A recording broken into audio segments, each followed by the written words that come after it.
Wakil Gubernur Jawa Timur Emil Estianto Dardak menjelaskan gagasan Jawa Timur sebagai gerbang baru Nusantara di Forum Citivas Akademika Universitas Airlangga Surabaya. Diskusi yang digagas Ikatan Alumni Unair, Sabtu 7 Desember 2024 ini, dianggap bentuk optimis menuju kejayaan Nusantara dengan hadirnya IKN. Keberadaan Jawa Timur dianggap sangat strategis. Sampai saat ini telah menjadi hub bagi Indonesia wilayah timur dan internasional. Untuk itu, Emil Dardak mengajak seluruh warga Jawa Timur ikut merasakan optimisme tersebut sebagai sebuah peluang. Maka hadirnya gagasan Jawa Timur sebagai gerbang baru Nusantara ini menjadi momentum untuk menyatukan tekad dan menyusun berbagai rencana pembangunan ke depan. Banyak Pak Rektor hadir, kemudian dari sebelumnya lagi Sunda Kelapa. Namun Batavia kemudian memang pamornya tersaingi dengan pelabuhan Singapura di Temasek Island karena Port of Singapore menjadi pilihan utama. Kenapa jalur ini dipilih? Karena Selat Malaka. Selat Malaka menjadi jalur utama perdagangan dari dunia barat ke dunia timur. Semua melewati the Straits of Malacca. Ini artinya perdagangan internasional itu lokasinya strategis sekali di Pulau Temasek atau Singapura. Maka dari itu Indonesia bercita-cita untuk memanfaatkan pulau yang strategisnya itu 11-12, yaitu Batam sebenarnya. Tapi akhirnya kemudian mungkin di redesign Batam ini justru menjadi hinterland dari Singapura, menjadi tempat untuk kawasan industri yang menunjang Singapura. Gitu. Itulah sebabnya Singapura melalui Economic Development Board-nya ikut membantu master plan dari Batam itu sendiri. Termasuk ada salah satu kawasan yang disebut sebagai Nongsa Industrial Park. Di Tanjung Perak, kita adanya, saya punya pengiranya cuma 2020, Tanjung Perak ini enggak main-main juga, 3,6 juta 20 foot equivalent unit, jadi besar. Nah, itu di Tanjung Perak. Dan kalau di Tanjung Priok ada 20 terminal, apakah itu general cargo, liquid curah, atau curah kering, curah basah, ya, dengan 76 tempat sandar, gitu ya. Bahkan dengan adanya New Priok Terminal, sebenarnya mereka punya kapasiti sampai 8 juta TEU. Sedangkan kalau di Tanjung Perak, ini kapasitasnya ini bird occupancy ratio-nya sebenarnya masih di 51,38%. Jadi masih di bawah dari tingkat saturasi menurut data internasional UNCTAD yang ada di 55%. Dan dia menangani 16% dari total volume kargo di seluruh port atau pelabuhan utama yang ada di Indonesia. Gitu. Memang saat ini Tanjung Priok ini untuk transshipment kargo ini 50%-nya itu di Tanjung Priok. 50%. Dan Tanjung Perak sekali lagi memang fokusnya adalah wilayah timur Indonesia. Nah, logika berpikir kita sebenarnya Indonesia punya 3 alki, alur laut Kepulauan Indonesia.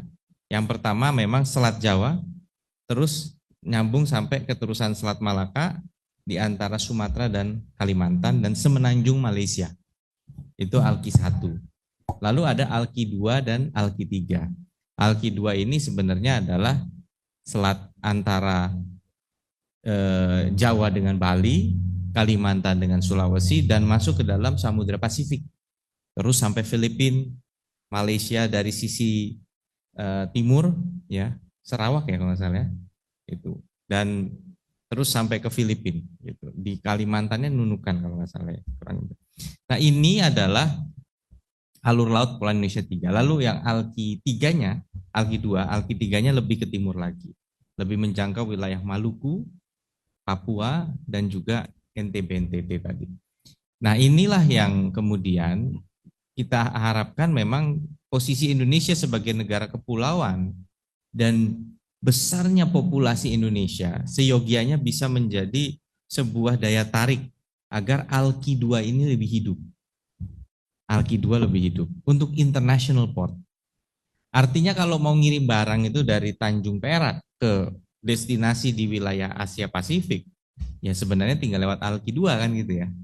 Ya kecuali dia memang mau ke semenanjung mana namanya semenanjung Malaysia dan Thailand dan Vietnam, ya memang apakah pilihannya lewat dulu ke utara Kalimantan terus ke sana, atau dia kemudian harus balik dulu lalu masuk ke Alki 1. Nanti tentu banyak pakar-pakar logistik, pakar-pakar transportasi laut yang akan menyampaikan hal ini. Nah, yang menarik, ada sebuah data yang menunjukkan bahwa saat ini 21 dari 39 rute tol laut yang ada di Indonesia itu dari Tanjung Perak berangkat dan kembalinya. 21 dari 39. Dan 80% logistik di 20 provinsi Indonesia yang ada di timur, ya. Nah ini disuplai dari Jawa Timur. Begitu. Dan yang menarik, ternyata dari tahun 2022 ke 2023, dari 2022 ke 2023, ini ada kenaikan 20% muatan dari Tanjung Perak ke IKN, ke Kalimantan Timur. Dan dari 2023 Januari sampai Juli 2024 naiknya 53%. Artinya memang ada lonjakan muatan di luar dari tol laut yang meningkat dari Tanjung Perak. Ini intro yang ingin saya sampaikan dulu. Jadi pendefinisian, karena kalau di hadapan akademisi ini kan harus jelas ini, ya hipotesa kita apa. Jadi bahwa kita berhipotesa Jawa Timur bisa menjadi gerbang baru Nusantara, harus dibedah kan gerbang lamanya yang mana, barunya jadi Jawa Timur. Maka harus ada target-target yang terelaborasi dengan lebih rinci, mana saja sebenarnya yang harus menjadi tolok ukur kalau kita akan menjadi gerbang baru Nusantara. Nah, boleh kembali ke slide sebelumnya. Slide sebelumnya lagi. Nah, inilah kerangka berpikirnya. Existing Jawa Timur adalah hub logistik utama untuk kawasan timur Indonesia. Jadi kalau di Tanjung Priok tadi ini berkibar sebagai gerbang dari seluruh Indonesia. Gerbang Nusantara adalah Tanjung Priok, ex Batavia, ex Sunda Kelapa, adalah gerbang Nusantara. Ada cita-cita sebenarnya dari pemerintah pusat dulu untuk mengembangkan pelabuhan Kuala Tanjung atau apa namanya di Medan itu ya, betul ya, di Medan Kuala Tanjung. Lalu untuk wilayah timurnya itu Bitung, karena Kuala Tanjung itu sebenarnya bisa nyegat duluan sebelum masuk ke Singapura. Tapi ternyata tidak semudah itu, karena untuk menarik traffic bukan hanya sekedar lokasinya, tapi memang dia juga harus punya daya dukung ekosistem untuk menarik mereka ke sana. Dan Singapura punya semuanya, financial services-nya, semua consulting besar, law firm besar, semua punya office di Singapura. Dan yang menarik pada saat ada masalah politik di Hong Kong yang terjadi saat mulai integrasi dengan Cina, lalu ada masalah politik saat itu dan demonstrasi besar-besaran, relokasinya ini dari Hong Kong kebanyakan adalah ke Singapura. Jadi saya alumni Singapura juga. Dulu saya di sana dan memang melihat bagaimana Singapura ini juga perkembangannya luar biasa dalam membangun ekosistem untuk mendukung. Nah, tapi de facto-nya gerbang existing Nusantara, dan di dalam konteks ini Nusantara lah Indonesia. Nusantara adalah Indonesia, adalah Jakarta. Tetapi kemudian kita mendefinisikan gerbang baru Nusantara. Ya, jadi nanti ada IKN. Jatim juga hari ini adalah lumbung pangan. Seluruh komoditas strategis ini diproduksinya di Jawa Timur. Beras, gula, bahkan pengolahan minyak goreng pun banyak di Jawa Timur. Daging, telur, susu itu dari Jawa Timur. Jadi kita adalah lumbung pangan. Kita juga adalah pusat industri. Output manufaktur Jawa Timur terhadap output manufaktur Indonesia secara keseluruhan itu di atas 22%. Praktis kita boleh klaim ini mendekati 1/4. Ada 38 provinsi di Indonesia tapi seperempat industrinya itu dari Jawa Timur. 38 provinsi, seperempat manufakturnya itu dari Jawa Timur. Dan di dalam Jawa Timur ini juga tergambar dari struktur perekonomian kita, di mana sepertiga dari PDRB kita, produk domestik regional bruto kita adalah dari sektor manufaktur, sekitar 30%. Disusul perdagangan 18, dan pertanian sekitar 11%. Kita juga adalah pusat perdagangan, sebagaimana tadi ada data teknis lapangan, tapi juga secara PDRB, sumbangan kita untuk output perdagangan nasional itu di kisaran 20%. Jadi ada 38 provinsi, tapi 1/5 dari sumbangsi perdagangan itu dari provinsi Jawa Timur. Jadi kita sudah punya posisi yang vis-a-vis kawasan Jawa Timur itu kita lebih dominan. Dibanding Jakarta pun kita lebih dominan sebagai konektor wilayah timur. Ya, tadi dari tol lautnya, dari jalur perdagangannya. Dan kita hari ini pun punya konektivitas intra Pulau Jawa yang baik dengan adanya tol Trans Jawa. Yang insya Allah sebentar lagi bulan ini tol Trans Jawa sampai ke Keraksan. Dari Gending ke Keraksan akan mulai dioperasionalkan. Rencananya adalah sampai ke Besuki dan tentu jangka panjangnya tetap sampai ke Banyuwangi. Ya. Dan ini konektivitas yang juga digabung antara intra Jawa dan antar pulau. Bagaimana antar pulau, apakah itu laut maupun juga tentunya penyeberangan ke Bali, NTB, ini kan utamanya gerbangnya lewat situ. Bahkan kita sudah mulai menguji coba long distance ferry dari Pelabuhan Jangkar ke Lembar, NTB. Jadi tidak perlu lagi dia nyebrang 2 kali. Dia langsung dari Jangkar, bahkan tidak perlu ngantri panjang yang sudah crowded sekali di Ketapang, Banyuwangi. Itu dia bisa juga nggak perlu lihat Gilimanuk, dia langsung dari Jangkar long distance ferry, truk-truk itu langsung ke Lembar, ke Nusa Tenggara Barat. Nah, ini adalah konektivitas existing antar pulau maupun intra Jawa. Intra Jawanya kita punya Trans Jawa, kita punya kereta, double track kita sudah sampai di sepanjang Surabaya belum. Inilah yang memang mohon dukungan dari seluruh pimpinan universitas perguruan tinggi agar segera dalam waktu dekat Menteri Keuangan menindaklanjuti tanda tangan antara Menteri Perhubungan dengan Bank Pembangunan Jerman untuk peningkatan double track di dalam wilayah Surabaya sepanjang hingga ke Gresik.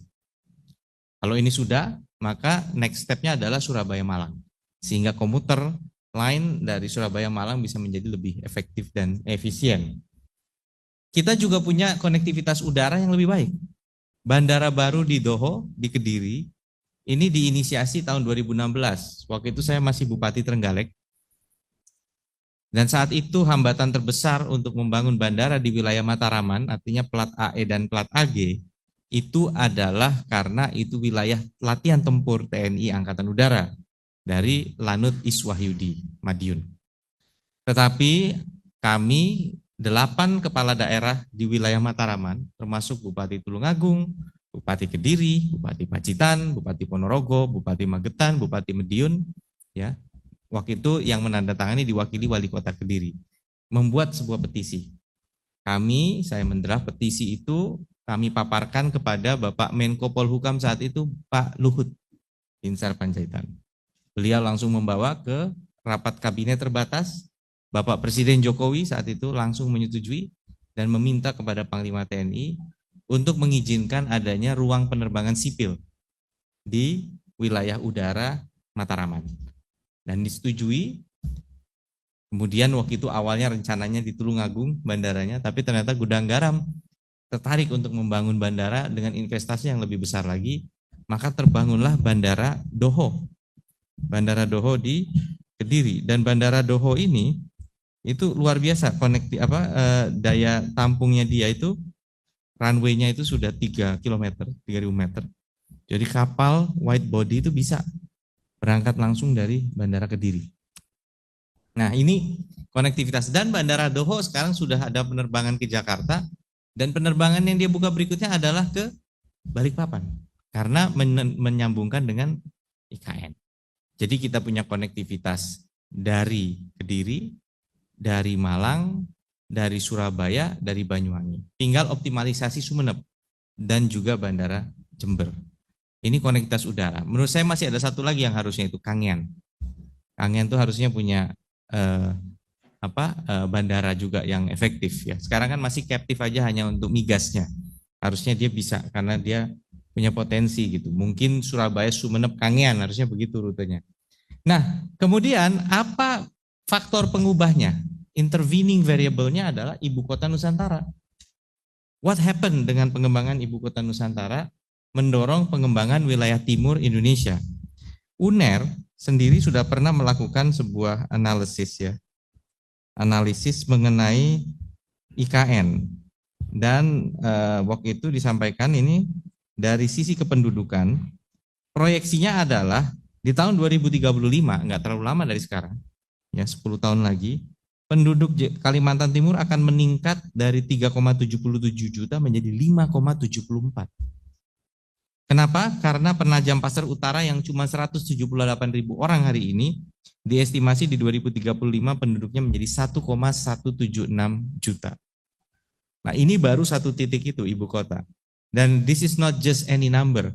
1,176 juta orang central government official dan keluarganya dan ekosistem yang immediately langsung berhubungan dengan central government.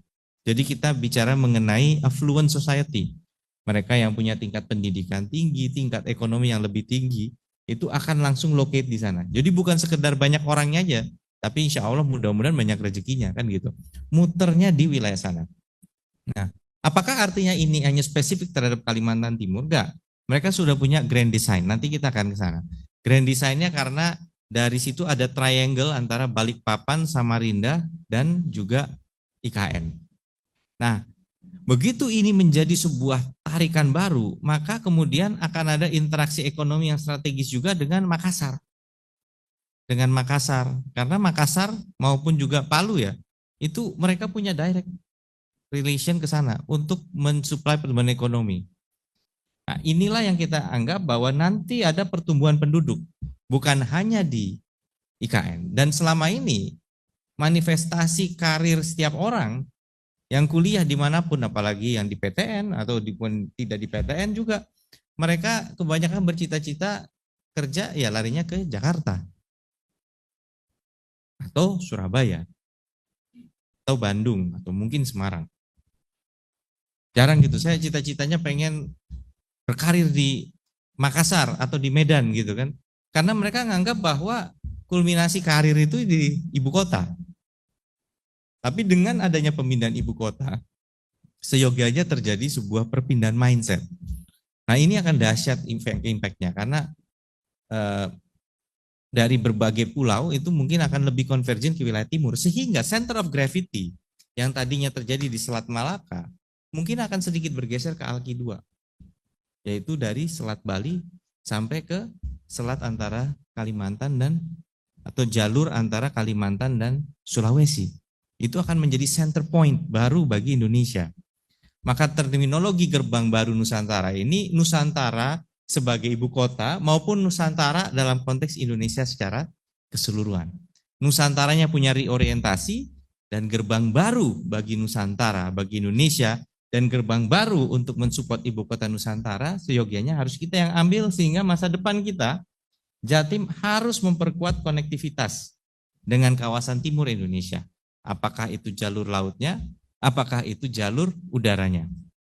Jawa Timur juga harus mengembangkan industri yang sinergis dengan grand design rantai pasok atau value chain, hilirisasi, dan tetap menjadi gerbang perdagangan domestik, artinya perdagangan dalam negeri maupun untuk ekspor impor. Ini harus diambil oleh Jawa Timur sebagai future. Ini kondisi masa depan. Nah, inilah sebuah kerangka berpikir mengenai gerbang baru Nusantara.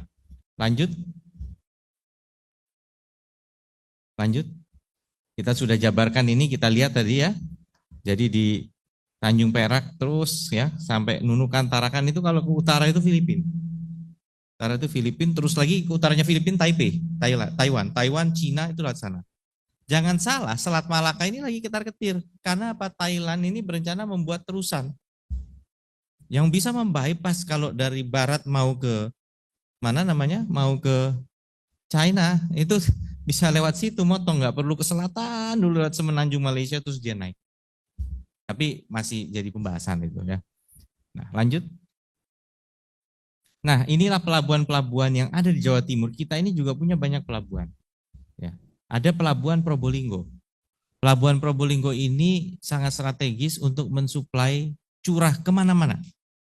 Bahkan dia juga bongkar muat komoditas strategis dari luar pulau maupun mungkin dari Madura juga bongkar ke Probolinggo. Probolinggo sangat strategis dan sekarang karena sudah ditopang oleh jalan tol, sudah ada tolnya, jadi dia menjadi semakin strategis. Total kita lihat di sini ada 70 pelabuhan yang kewenangannya persis di Pemprov Jawa Timur ini sejauh ini ada 14. Ya, termasuk Bawean, termasuk di Banyuwangi, Ketapang, Pelabuhan Bum, ada Brondong di Lamongan. Ya, bahkan di Lamongan juga ada Lamongan Shore Base, Lamongan Shore Base yang waktu itu bekerja sama dengan Eastern Logistics ini yang paham nih, Bu Wabub ini dulu ya, Bu Kartika.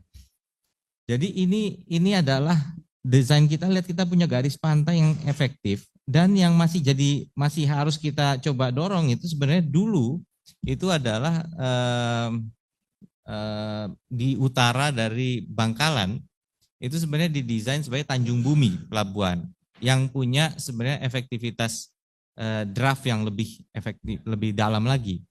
Nah, memang ini Selat Madura ini juga menjadi strategis, itulah sebabnya JP mengembangkan pelabuhan di sana dengan sangat efisien karena memang ini area yang terlindungi sehingga tidak perlu investasi terlalu besar untuk membuat seawall ya, membuat breakwater. Saya ulangi, breakwater tidak perlu gitu. Nah, selatan sebenarnya sekarang sudah ada pelabuhan Perigi di Trenggalek. Itu pelabuhan barang, dia juga karena bentuk teluknya melindungi dari arus tenggara. Jadi tidak perlu pakai breakwater, kapal bisa sandar.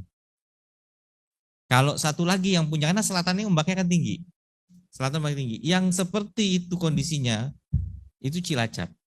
Cilacap kenapa bisa? Karena terlindungi sebuah pulau. Alcatrasnya Indonesia yaitu Nusa Kambangan.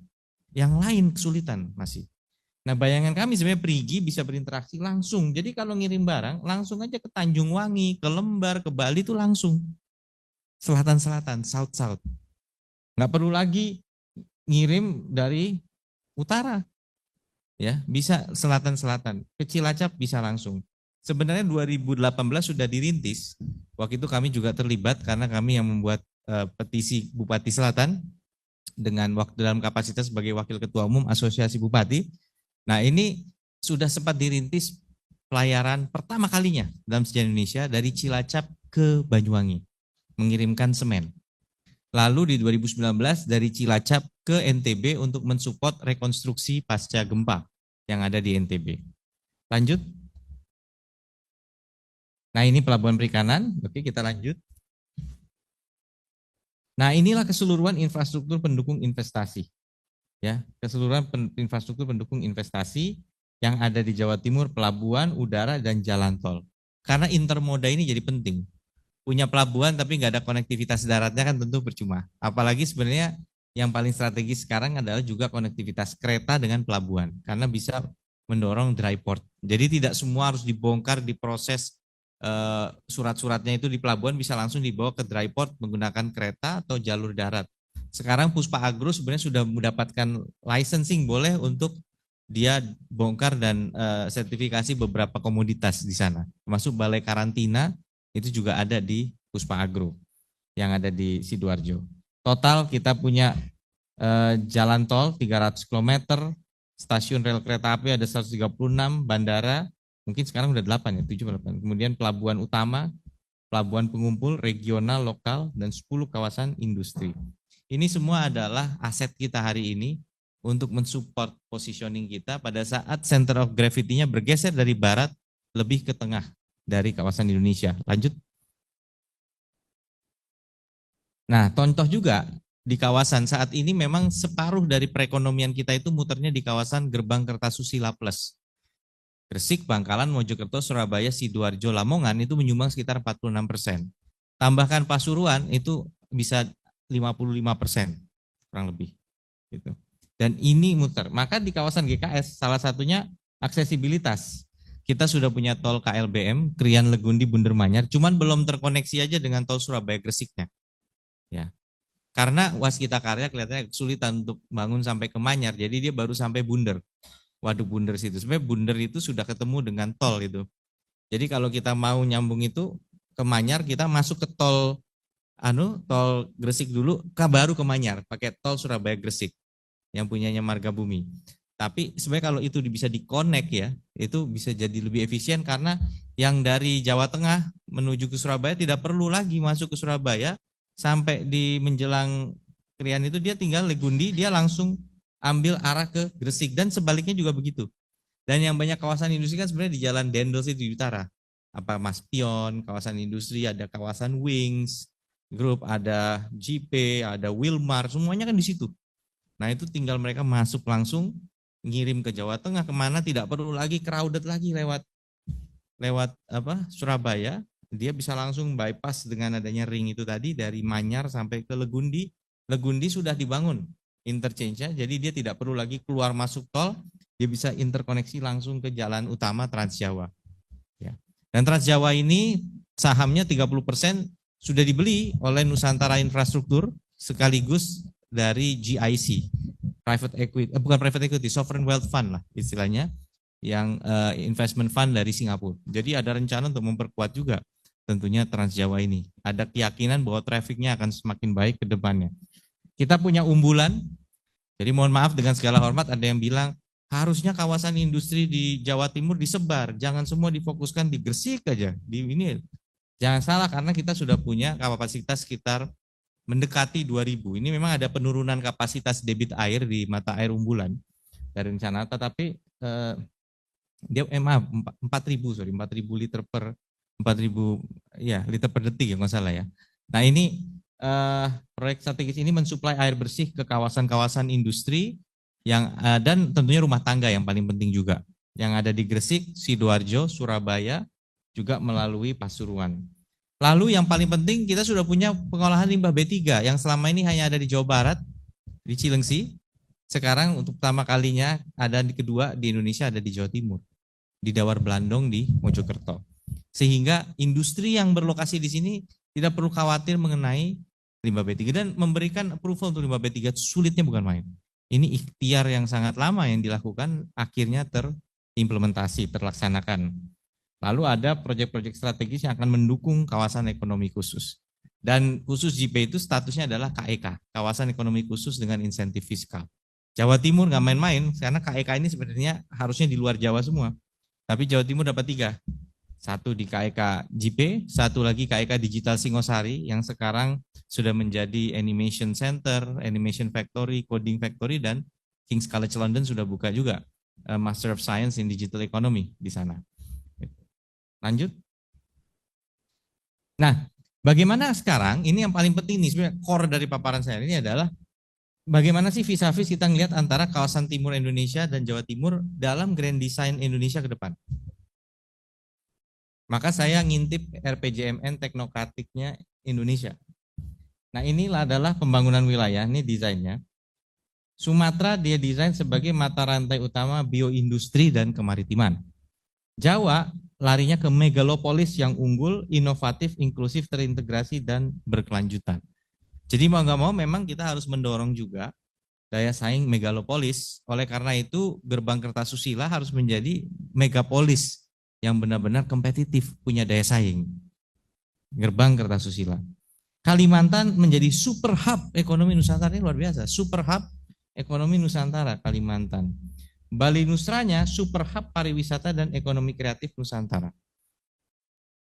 Sulawesi penunjang super hub karena dia bersebelahan dengan Kalimantan.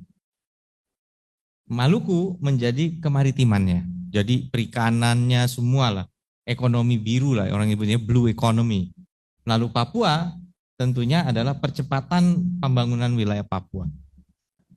Sekarang Papua punya berapa gubernur ikut mikirin pembangunan Papua kan gitu kan, karena sudah dimekarkan luar biasa gitu. Nah lanjut, boleh balik lagi sebentar sebelumnya. Nah, di sini kita lihat ada dibagi menjadi KBI, KTI, kawasan Barat Indonesia, kawasan Timur Indonesia. Memang targetnya di 2029 menjelang 2030 ini akan terjadi kontribusi PDRB-nya akan berkurang tapi nggak terlalu banyak, dari 77,6 itu menjadi 76,6, turun 1%, kawasan timur naik 1%. Tapi ini gradually memang dia berharap gitu. Nah, ini kabar yang sangat penting bagi Jawa Timur. Karena kan artinya memang akan terjadi sebuah challenge terhadap bagaimana positioning Jawa Timur kalau ada upaya afirmasi ke luar Jawa. Ini PR bagi Jatim, PR bagi Jateng, PR bagi Jabar, Banten. Ini adalah ini, dan Jakarta. Nah, kalau kita lihat ini juga sudah didesain ini, share pertumbuhan ekonominya di 2029, Sumatera tumbuh 5,2 sampai 6%. Kabar baiknya untuk Jawa Timur ini 5,7 sampai 6,3%. Kalimantan ini dijadikan high growth 5,7 sampai 6,9%. Kontribusi PDRB-nya kita lihat Jawa dari 55,7 menjadi 54,3. Nah, turunnya agak sedikit lebih besar, 1,4%. Sedangkan Sumatera justru meningkat dari 21,9 menjadi 22,3. Jadi kita ini, share kita ini mau diambil sedikit oleh Sumatera dan oleh kawasan timur Indonesia. Kalimantan share-nya naik 9,4 sampai 9,6. Sulawesi 7,5 ke 7,5 jadi kayak 0,2. Yang agak signifikan Maluku dari share 0,3 menjadi 1%. Papua naiknya hanya 0,2. Kemudian Bali Nusra dia naiknya sekitar 0,2. Nah, ini adalah bagaimana melihat targetnya di 2045 kontribusi PDRB-nya kawasan timur Indonesia menjadi 28,5%. 28. Artinya apa? Betul akan terjadi shifting center of gravity. Akan terjadi shifting center of gravity. Karena yang tadinya ada di angka 22, ini akan menjadi 28. Naik sekitar 6%. Dan kawasan barat dari 77,6 menjadi 71,5, turun sekitar 6%. Kira-kira ini balance-nya seperti itu, akan ada shifting menuju ke wilayah tengah supaya lebih eastern oriented. Lanjut. Nah, Jawa Timur ini di-resign share PDRB kita di 2029 kalau sekarang 14,2 ini turun 0,2 sampai 0,3%. Jadi ada sedikit reduction. Memang masih dikit tapi turun 0,3%. Laju pertumbuhan ekonomi kita diharapkan antara 5,7 sampai 6,5%. Nah, ini perlu saya kasih tambahan. Tadi Pak Prof Badri bilang lo kan mau 8% menurut Pak Prabowo. Jadi kalau di dalam outlook yang diterbitkan oleh Kemenko Perekonomian untuk 2025-2030, target growth-nya itu 5,6 sampai 6,1%, sehingga gross national income per kapita itu bisa di kisaran 7950 sampai 8350 US dollar per kapita per tahun. Saat ini kita masih di 4580. Artinya kita dengan pertumbuhan 5,6 sampai 6,1, harapannya kita bisa mencapai kurang lebih 8.000 US dollar. Dari menjelang 5.000, kita kan 4580 ini semua 5.000. Di 2023 4580 kita ingin menjadi $8,000 economy per kapita. Gitu. Ini akan mengantarkan kita menjadi upper middle income country. Ya, kita saat ini upper middle income country. Pengangguran 5,32 kita pengen bikin menjadi 4%. Gitu. Jadi tidak 7%, tapi 5,6 sampai 6,1%. Namun, ini yang disebut sebagai penguatan fondasi transformasi menuju Indonesia Emas 2045. Lalu kemudian di tahap kedua dari 2030 sampai 2034, pertumbuhannya agak tinggi nih, 6,9 sampai 7,8%. Nah, Pak Prabowo wants to bring this forward. Jadi akan ada juga perubahan yang harus dilakukan karena grand design-nya yang dibuat oleh Bappenas dan Menko Perekonomian tahap 2025 sampai 2029 ini adalah penguatan fondasi transformasi. Barulah di 2030-2034 disebut sebagai akselerasi transformasi. Jadi fondasinya belum beres ini sebenarnya. Gitu. Dan kemudian di 2035 sampai 2039 pertumbuhan kita agak turun lagi karena kita sudah masuk menjadi tahapan kita ya, ini menjadi negara yang GNI per kapitanya di 2045 itu di atas 23.000 US dollar. Ini grand design ya. Memang kelihatan sangat ambisius ya. Tapi ini sudah di layout ke dalam roadmap perekonomian kita. Kalau kita bisa tumbuh 6,9 sampai 7,8%, lalu agak slowing down di 2035 sampai 2039 di 6,4 sampai 7,6%. Ini Indonesia bukan Jawa Timur maksud saya. Lalu Indonesia menjadi global expansion stage. Dan di tahapan keempat 2040 sampai 45 kita tumbuh udah 5,4 sampai 6,7 karena kita menjadi negara dengan GNI per kapita 23.000 sampai 30.000 US dollar. Itu. Nah, Jawa Timur ini kemiskinan ini mau diturunkan lagi. Angka kita 7,58, 8,08, kenyataannya sekarang 9,79. Ini ingin diturunkan menjadi tinggal 5%.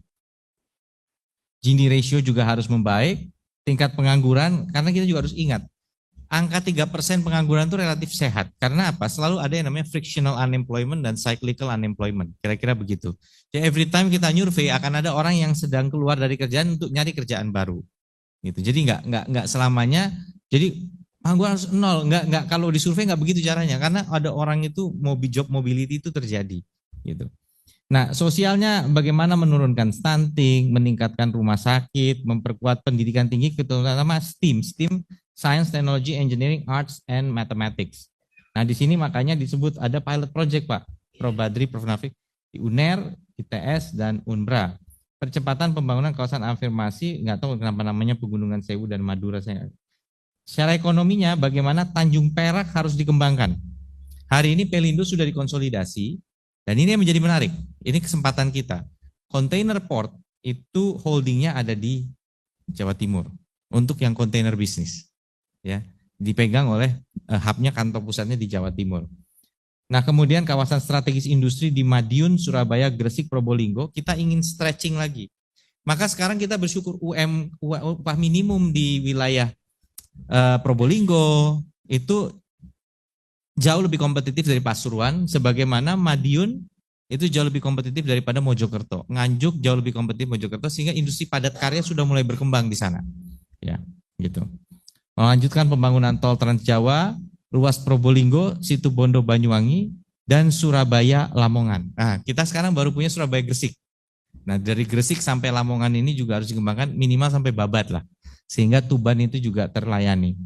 Ya, Metropolitan Surabaya dan Metropolitan Malang, bahkan dalam grand design kita harusnya itu convergent.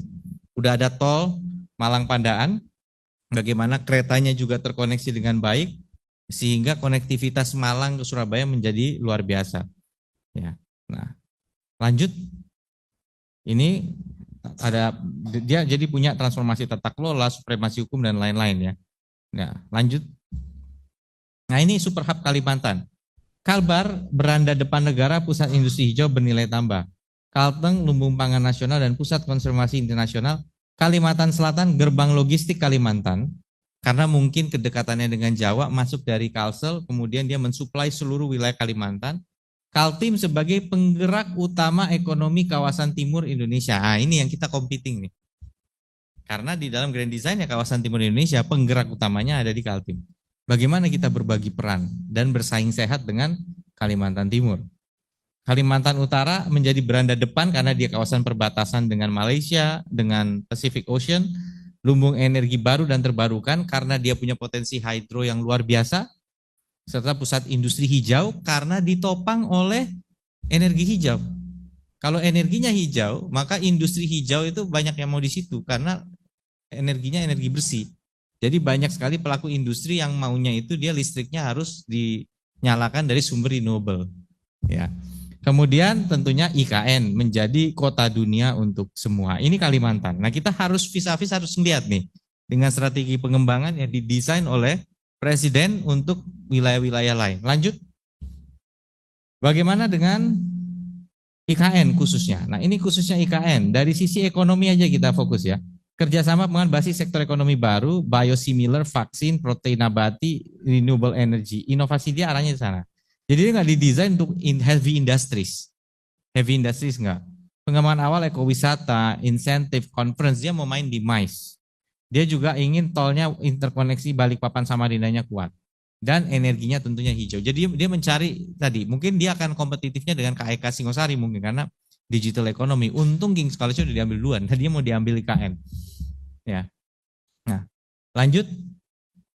Lalu ini Bali Nusra, Bali sebagai pusat budaya, pariwisata, ekonomi kreatif global. NTB juga tetap lumbung pangan karena dia punya potensi untuk breeding sapi yang luar biasa dan juga untuk jagung. Ini tetap besar sekali di NTB. NTT adalah maritime tourism dan special interest tourism ya karena dia juga punya Labuan Bajo itu ya, gitu. Lanjut. Bagaimana dengan Sulawesi? Nah, ini menjadi menarik. Sulawesi Selatan, gerbang Indonesia Timur lah. Ini gimana? Ada gerbang Indonesia Timur, ada penggerak ekonomi timur. Nah, ini kita bagaimana positioning Jawa Timur vis-a-vis terhadap Kalimantan Selatan yang dianggap sebagai gerbangnya Kalimantan, Kalimantan Timur sebagai penggerak wilayah timur Indonesia, dan Sulawesi Selatan yang dianggap sebagai gerbang Indonesia Timur. Tapi harus kita akui, penerbangan-penerbangan ke misalnya Papua atau ke Maluku, transitnya itu dari Makassar dulu, ke Manado, ke mana lagi? Ke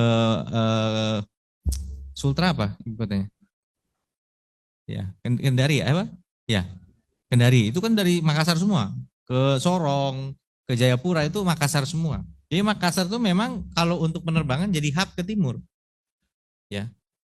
Nah, baru Makassarnya, tapi yang menerbang ke Makassar hanya dua rata-rata, Jakarta Makassar, Surabaya Makassar. Jadi koneksnya Surabaya ini tetap utama, tapi Surabaya nggak langsung direct flight gitu ya. Surabaya ke Makassar dulu, baru Makassar ke timur Indonesia. Nah, ada Jakarta itu punya penerbangan semua ke barat. Ya, Surabaya punya penerbangan kebanyakan ke Surabaya, punya ke Bali, punya ke Makassar, punya ke Jakarta. Tapi dia memang Juanda ini belum betul-betul ke itu. Nah, kalau memang kita ingin, maka kita harus bisa juga mendorong lagi lebih banyak flight. Ya, Surabaya Balikpapan sudah oke. Sudah ada Surabaya Balikpapan, Surabaya Banjarmasin itu udah bagus. Surabaya, mungkin satu lagi mungkin Manado, mungkin Ambon ya. Kita juga harus berani punya direct flight. Minimal ke Bali kita sudah. Ya, itu. Nah, Sulawesi Tengahnya itu memang dia arahnya kepada plantation dan pertambangan. Sulawesi Utara, nah ini yang menarik. Kita juga berkompetisi. Jadi saya bukan cerita manis-manisnya aja, tapi challenge yang harus kita pikirkan bersama.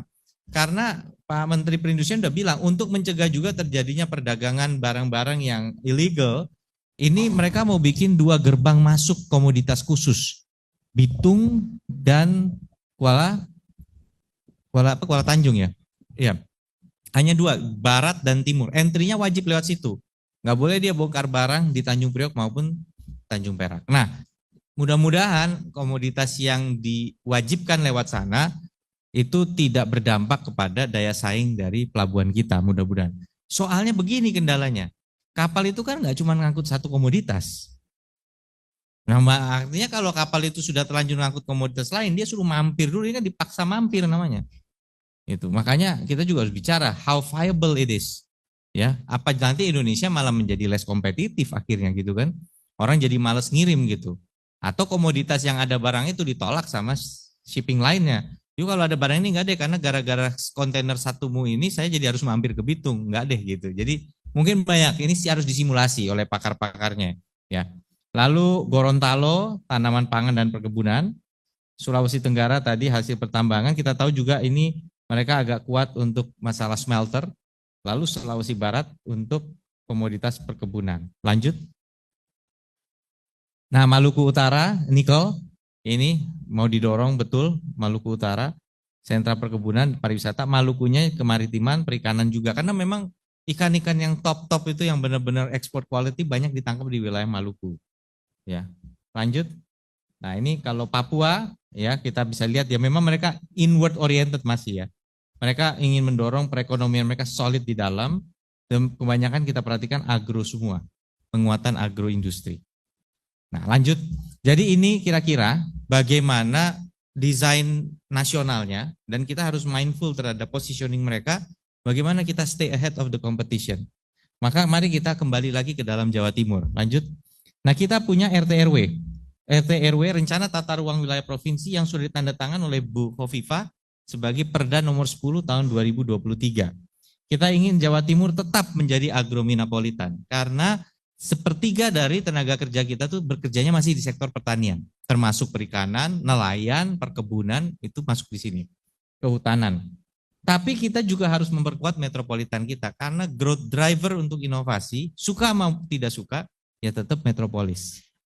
Nah, oleh karena itu, dan kemudian tentunya untuk keadilan bangunan, maka kawasan pesisir dan pulau-pulau kecil harus kita perhatikan. Nah, ini kita sudah punya perda ini, bisa dibedah, bisa dilihat grand design kawasan kita ke depannya, mana yang lindung, konservasi, yang kita pertahankan, dan kita pastikan hari ini memang terus terang bukan hanya di Jawa Timur ya, di seluruh wilayah sedang mengalami bencana hidrometeorologi yang luar biasa. Di luar Indonesia pun juga, karena ini sudah mulai gejala La Nina, ya. Ini banjirnya luar biasa. Nah, tapi sekali lagi memang juga ecological resilience kita ini memang terdampak. Lanjut. Nah, ini rencana kawasan strategisnya di Jawa Timur. Ada koridor ekonomi Surabaya, Gresik, Lamongan, Tuban. Karena gini, Semarang itu mau coba perkuat ke Demak. Demak itu nanti lama-lama dia mau nyambung ke Tuban juga. Nah, kalau kita nggak buru-buru Surabaya nyambung duluan ke Lamongan, maka daya cengkramnya bisa terpengaruh. Ya. Sekarang Tuban bisa narik juga perbatasan itu ya, dengan Rembang segala masih bisa, tapi nantinya kan akan terpengaruh. Maka kita memang perlu segera, cuman kemarin pemerintah kehabisan duit untuk pengedaran pembebasan lahan. Jadi ditolak untuk ikut angkatan di pemerintahan yang kemarin. Namun di pemerintahan Pak Prabowo tadi dan tadi sudah ada di dalam RPJMN, Surabaya Lamongan itu menjadi priority. Kemudian tentunya koridor ekonomi Mojokerto, Sidoarjo, dan Pasuruan. Ini juga menjadi super koridor. Kalau untuk agropolitan, ada Wilis di kawasan Mataraman, ada Bromo Tengger Semeru di wilayah Lingkar Bromo, ada agropolitan di Ijen, Banyuwangi, Situbondo, Bondowoso, termasuk Jember, ada yang Kelut, dan juga di Kepulauan Madura. Minapolitannya ada di selatan, Pacitan, Trenggalek, Tulungagung, ada di wilayah Malang Selatan dan Banyuwangi, Jember. Kawasan strategis ekonomi kita adalah kaki jembatan Suramadu, terutama sisi Bangkalan. Tapi sebenarnya harusnya dilihat sebagai satu ekosistem yang sama-sama. Jadi sisi Surabayanya juga, sisi Bangkalan juga nih Pak Rektor TM.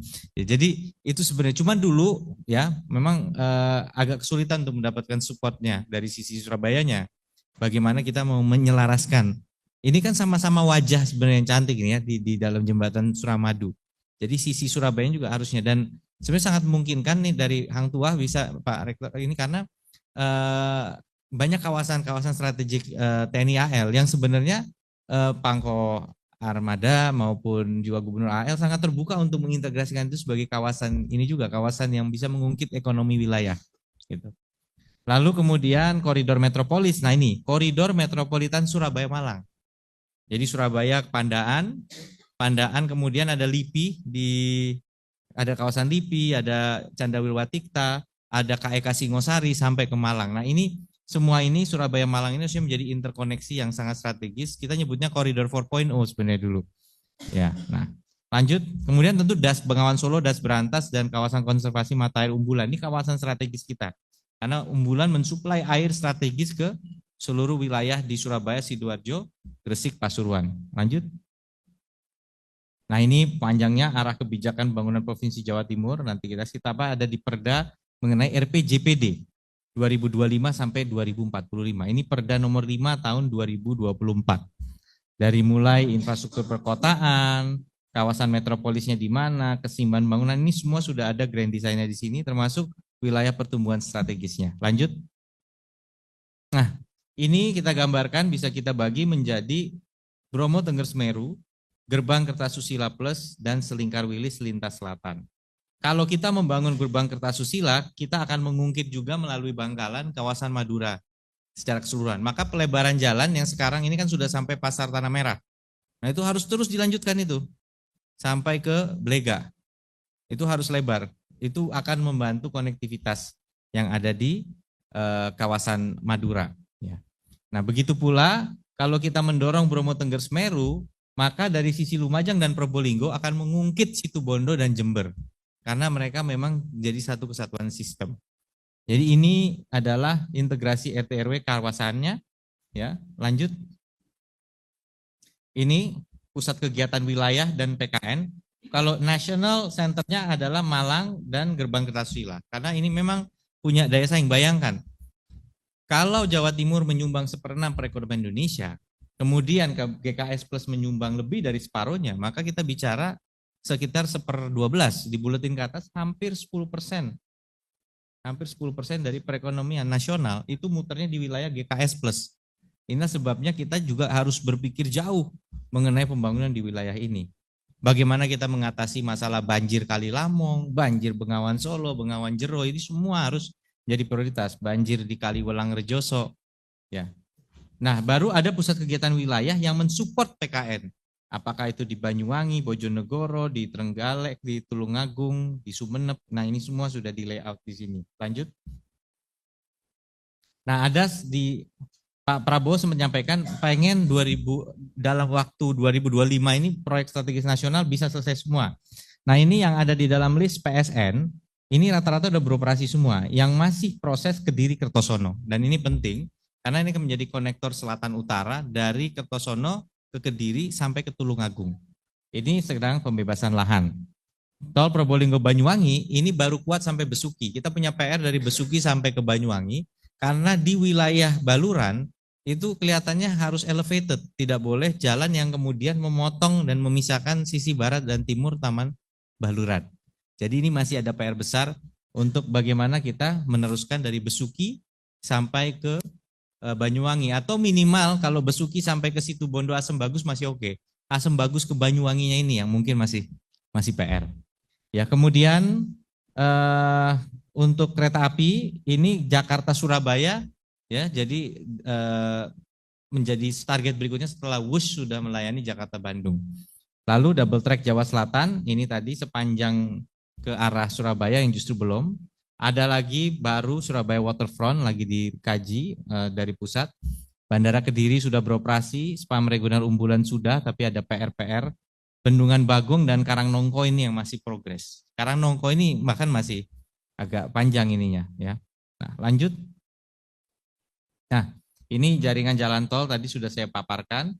Jadi kelihatannya memang dari situ Bondo ke Banyuwangi, yang warna biru ini memang masih panjang nih, karena perusahaan tol ini juga ngos-ngosan juga kalau suruh bangun terus tapi belum balik cash-nya dari proyek-proyek existing. Lanjut.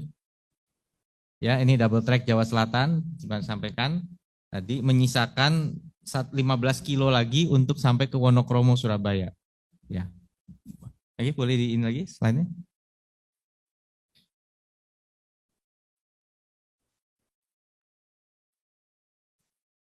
Ya, lanjut. Oke, nah ini salah satu proyek yang tadi saya sampaikan. Ini KFW dengan Menteri Perhubungan sudah menandatangani. Tinggal satu tahap lagi karena sudah bolak-balik dengan Menteri Keuangan, dengan Bappenas. Ini akan 3,5 triliun untuk meningkatkan double track dari Gresik ke Wonokromo sampai Waru. Dan ini akan meningkatkan kapasitasnya 3 kali lipat untuk kereta di kawasan Surabaya, Sidoarjo, Gresik. Lanjut. Dan sekarang keretanya belum listrik, itu nanti listrik. Nah, ini kereta api Jakarta Surabaya, lanjut lagi. Nah, ini Perpres 80, ada satu Perpres lagi yang khusus buat Jawa Timur. Isinya 218 proyek, 294 triliun, tapi kita sisir mana yang kemungkinan harus kita keluarkan karena tidak bisa dikejar sebagai proyek prioritas dalam waktu dekat. Lanjut, apa saja yang direview? Ya, jadi ini dievaluasi PSN-nya, termasuk dievaluasi untuk Perpres 80 di bulan Maret 2024. Lanjut. Nah, ini rekapitulasi evaluasinya 91 unfortunately harus dikeluarkan. Jadi kalau mau diusulkan lagi dimatengin dulu. Matengin dulu baru dimasukin. 38 sudah selesai, 89 dilanjutkan. Kabar baiknya 89 proyek akan berlanjut. Apakah itu 27 proyek di sektor jalan jembatan, 16 sektor transportasi, 10 proyek pariwisata, 10 proyek air, 7 perindustrian perdagangan, 7 keciptakaryaan, 4 pendidikan, ketenaga kerjaan 4, kesehatan 2. Lanjut, apa saja? Saya akan go through dengan cepat sini, lanjut. Ini selesai, 13 proyek, flyover Aloha, jalan akses Bandara Juanda, nasional arteri primer, ya, drainasenya sudah diperbaiki, kemudian flyover JLLB yang menghubungkan Teluk Lamong dengan Lingkar Luar Barat, Lingkar Tuban, kemudian juga jembatan Ploso yang ada di Jombang, Tongas ke Sukapura untuk mensupport kawasan Bromo, pelebaran jalan exit tol seksi 5 Pandaan Malang, akses langsung TNBTS dan seterusnya ya. Sampai akses jalan tol Kertosono Kediri menuju Bandara Kediri. Yang sedang konstruksi Waru Gedangan Frontage Road, Lingkar Timur Sidoarjo, Lingkar Utara Lamongan, Jalan Dendels, JLLB, lebaran Jalan Raya Sumeneb Pamekasan, pelebaran ruas Turen batas Kabupaten Lumajang sampai Kota Lumajang nih yang JLS. Jalan Nasional Situbondo Ketapang, lebaran. Ini jembatannya sudah dilebarkan itu yang ada di sana di arah ke Situbondo. Akses exit tol Probowangi ke pintu gerbang Pelabuhan Janggar nantinya. Kemudian pelebaran Jalan Nasional Selingkar Wilis, lalu juga Pansela di Trenggalek, Tulungagung, Blitar, Malang, Jember, Banyuwangi, dan perbaikan geometri Karangkates ke Jalan Nasional di Malang. Ya, lanjut ke Panjen ini ya. Nah, sektor jalan jembatan, jadi yang keluar yang masih masuk tol Ngawi sampai Lamongan, Bunder Manyar Lamongan ini masih masuk. Jalan Raya Gesik, flyover Gedangan, unfortunately keluar. Jalan Modung Srese itu yang lain itu, jadi di selatan.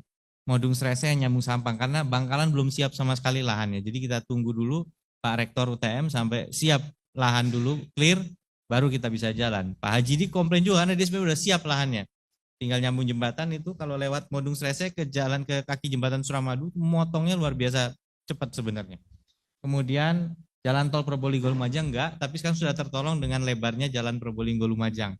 Ini semua listnya, saya nggak akan masuk satu persatu, tapi ini semua sudah kita list mana yang lagi tahap penyiapan, mana yang sudah desain, sudah mulai engineering design. Ya, lanjut lagi. Nah, ini yang selesai di sektor transportasi, alur pelabuhan barat, pengembangan Paciran, kereta api menuju Tanjung Perak, dan seterusnya ya. Pelayanan long distance ferry Jangkar Lembar NTT. Yang konstruksi, yang penyiapan, yang perencanaan. Ini sudah dilihat, ini yang di off-kan yang mana saja. Lanjut. Begitu pula pariwisata, KAI Pariwisata Singosari sudah. Yang konstruksi Perahu Majapahit di Kota Mojokerto, TNBTS, termasuk yang jembatan kaca yang sudah ada sekarang, Taman Candrawirwatikta, dan seterusnya. Ada beberapa yang keluar, sayangnya Bromo Vulcania Park kalau belum clear, keluar. Ya, jadi belum clear. Tapi Geopark Ijen sudah, Geopark Gunung Sewu, dan kawasan pariwisata Senduro Candipuro. Lanjut. Ya, ini sumber daya air. Floodway kita sudah tingkatkan itu di Lamongan. Ya memang makanya harusnya banjirnya berkurang tapi belum tuntas. Banjir di Sungai Bengawan Solo Hilir ada satu PR yaitu Waduk Jabung ya, Waduk Jabung. Kemudian juga Kaliwelang, Sudetan dan normalisasi itu sudah dirintis, sudah mulai, kemudian dan seterusnya. Nah, ini yang long storage itu diulang untuk mengurangi banjir di Pasuruan itu masih masuk. Dan percepatan penyelesaian pembangunan Jabung Ring Dike ini juga masuk. Karena ini bisa menampung air di saat kering di wilayah Lamongan Tuban. Lanjut. Ya, seterusnya nah, ini perindustrian, kawasan industri JP, Safe and Lock Sierri, kemudian Tuban, Pasar Induk Kota Batu, dan workshop PT Inka di Banyuwangi. Ya, Madura Industrial Seaport unfortunately keluar dulu karena belum clear. Ya, kemudian kawasan industri sudah ada di Wongsorejo, di Jombang, di Ngawi, dan di Nganjuk. Ya, Madiun. Lanjut. Nah, ini Cipta Karyaan, udah skip aja, lanjut ya. Nah, saya mau masuk ke slide terakhir, lanjut. Lanjut. Nah, inilah strategi kita untuk mewujudkan GBN setelah melalui semua yang tadi saya paparkan. Lanjut, inilah konklusinya. Bahwa untuk mewujudkan gerbang baru Nusantara, ya, bisa slide-nya. Nah, ada 4 area utama. Pertama adalah rantai pasok industri. Luar Jawa akan hilirisasi, nggak mungkin dia ngekspor mentah. Dan pasti dia ingin minimal pabrik dasarnya, ya, dari biji besi jadi pig iron misalnya, itu minimal di sana. Nah, kita harus bisa mengembangkan industri yang menggunakan intermediate goods yang dihasilkan dari luar Jawa. Jadi kalau dulu getah pinus itu dikirim mentah ke pabrik-pabrik Gondorukem atau pabrik terpentin di Jawa Timur, sekarang kita susah nyari getah pinusnya karena mereka sudah bikin Gondorukem sama terpentin. Nah, kita harus bikin olahan terpentin atau olahan Gondorukemnya di sini. Sudah ada satu di Trenggalek dari Gondorukem atau gam rosin menjadi rosin ester. Bahan baku untuk bikin minyak cat, termasuk cat yang fluoresen yang nyala dalam cahaya yang digunakan untuk marka jalan. Jadi rantai pasok industri, pengembangan kawasan industri berdaya saing global supaya orang mau di sini, dari sini sasarannya ekspor. Jadi Jawa Timur ini harus jadi gerbang ekspornya. Jadi kalau mau ekspor langsung kawasan industrinya dari Jawa Timur bisa langsung ngirim keluar, itu penting. Sehingga yang di luar Jawa ini masih mau ngirim barangnya yang setengah jadi menjadi barang jadi. Ya bukan barang mentah, barang setengah jadi menjadi barang jadi, diolah di Jawa Timur, ekspor oriented atau mau dijual di dalam Pulau Jawa. Karena ingat Jawa ini masih menyumbang lebih dari separuh perekonomian Indonesia. Rantai pasok industri, hilirisasi lanjutan, bahan baku olahan luar Pulau Jawa, bagaimana mewujudkannya? Kawasan industrinya harus berdaya saing global. Ya, tadi udah ada limbah B3-nya sudah tersedia, instalasinya, air minumnya tersedia, air bersihnya tersedia, dan electricity-nya juga harusnya mumpuni. Termasuk listrik hijaunya, itu yang harus kita pikirkan. Kita sudah punya geothermal di Ijen sekarang, itu bisa saja kita dedicate untuk green energy. Kita katakan bahwa kawasan industri strategis ini beli listriknya geothermal. Sehingga mereka bisa memenuhi carbon atau sustainability report mereka. Yang rantai pasok komoditas, ini kita akan terus mensuplai dan penduduknya makin banyak yang akan butuh makanan logistik dari Jawa Timur. Baik di Kaltim yang dari 100.000 jadi jutaan penduduknya, maupun juga tadi Makassar juga akan berkembang, Sulawesi, itu penduduknya akan tambah banyak karena mungkin yang eksodus dari sana berkurang akhirnya, kita terus mensuplai ke sana. Ini termasuk rencana transmigrasi yang dilanjutkan oleh Pak Prabowo untuk mendukung food estate. Ya, maka kita ngirim SDM-nya.